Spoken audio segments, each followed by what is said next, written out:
بسم الله الرحمن الرحيم. ازيكم يا جماعة، عاملين ايه؟ يا رب تكونوا بخير ان شاء الله.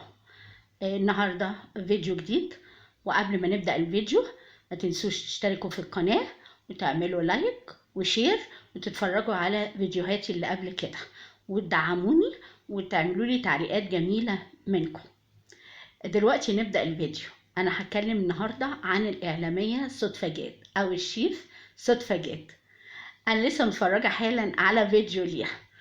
بصراحه من كتر هي كانت ظروفها سيئه قوي في اليوم ده من كتر ما ضحكت عليها. معلش يا شيف، دايما كده احنا بنمر في ايام عصيبه كده، بيحصل حاجات، بيبقى يوم تحسي ان هو في النحس ملازمنا كده شويه. وانا مبسوطه منك انك كنت حاجه كنت بتقول الحمد لله على كل حال. الشيف بدأت اليوم بتاعها انها صحيت من النوم، فوجئت ان القطط عندها في الأوضة موجودين جوه الدولاب، قطة بولادها وعلى الأرض وبتاع، مزرعة ما شاء الله، مزرعة قطط موجودين. عشان انتي بتحني عليهم بتأكليهم أكيد يا شيف، فهم بيحبوا شقتك. فمبهدل لها طبعا الأوضة ومبهدل لها الدنيا، ولما دخلت الأوضة التانية برضو حست بروايح منهم. وطبعا نتيجة لكده ان هي هتنضف كل الحاجات تاني وترجع تغسلها وتعملها ومش عارفة ايه وكلام من ده. بس انتوا لازم تحلوا موضوع القطط دي من على السلم. تموتوها بقى ولا تطفشوها ولا تعملوا فيها اي حاجة، لان ده كده خطر. ولو في باب في العمارة بره، لو الباب ده اتقفل خلاص القطط مش هتدخل. لكن صعب قوي القطط تدخل جوه الشقق والكلام ده كله. ده كان اول حاجه يا عيني نحست الشيف. تاني حاجه، اما جت تروح ال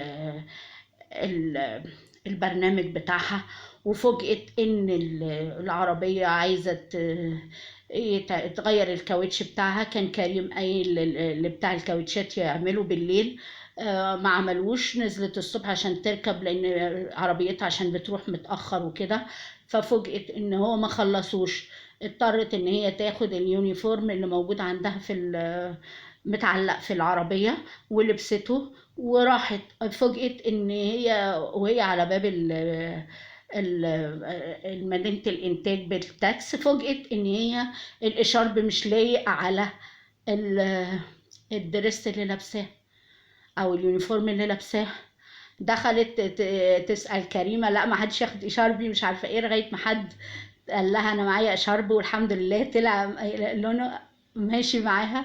ولبسته وعملت الحلقة. وبرده كانت الدنيا معكساها وبتنجان ومسقعة وحاجات كده. المشكلة بقى والكارثة الكبرى اللي حصلت في المطعم بتاع نقابة المحامين. كريم جوزها رجع الساعة 3:30 وقال لها إن في ناس، أو في حد يعني فاصل التلاجات والجيب فريزر ومشغل الفرن ومفيش جوه حاجة، وشغل تقريبا البوتاجاز أو الميكروويف والكلام ده كله، ومفيش برضو فيهم حاجة وكده. فطبعا الجو مع حرارة الجو مع الحاجات دي كلها، اللحوم باظت، الفاكهة كانت جايبة فص فراولة، كانت جايبة حاجات زي كده، الدنيا باظت عندها. فقالت الحمد لله على كل حال. واحنا بنقول لك برضو الحمد لله على كل حال.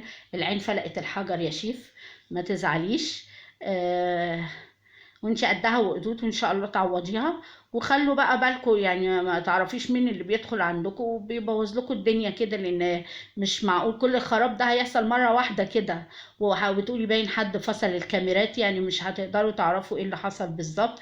فدي يعني حاجه صعبه قوي، مؤشر ان انت لازم تفتحي عينك اكتر من كده وتشوفي ايه اللي جاي وايه اللي رايح. وحاولي تركزي شويه مع المطعم بتاعك يعني وكده.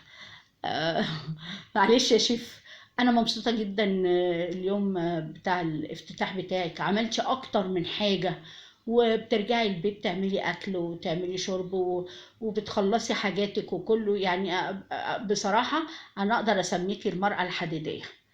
وانا مبسوطة ان انتي برضو وقفتي القنوات عند حدها اللي كانت بتشتم وبتعمل وكده. كل واحد ادرى بظروفه، واي حاجة في نفسية البني ادم لا يعلمها الا الله. البني ادم المفروض يهتم بالحاجة اللي بيشوفها وبس.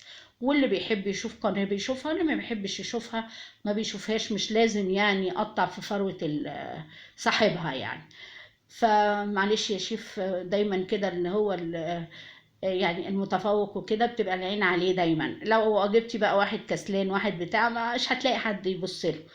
آه معلش يا شيف، الله يكون في عونك، بس حاولوا تتخلصوا اكتر حاجة يعني من موضوع القطط اللي بتدخل بيوتكم دي، وهتخليكي تعيدي الغسيل كله من اول وجديد، وبتقعد فترة طويلة عقبال ما ريحتها بتمشي وكده.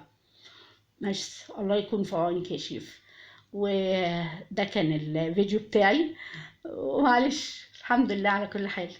واتمنى ان الفيديو يحوز اعجابكم. ما تنسوش تعملوا لي لايك وشير، وتشتركوا معايا في القناة، وتشوفوا لي الفيديوهات القديمة بتاعتي، ولايك لايك لايك وتعليقاتكم الحلوة.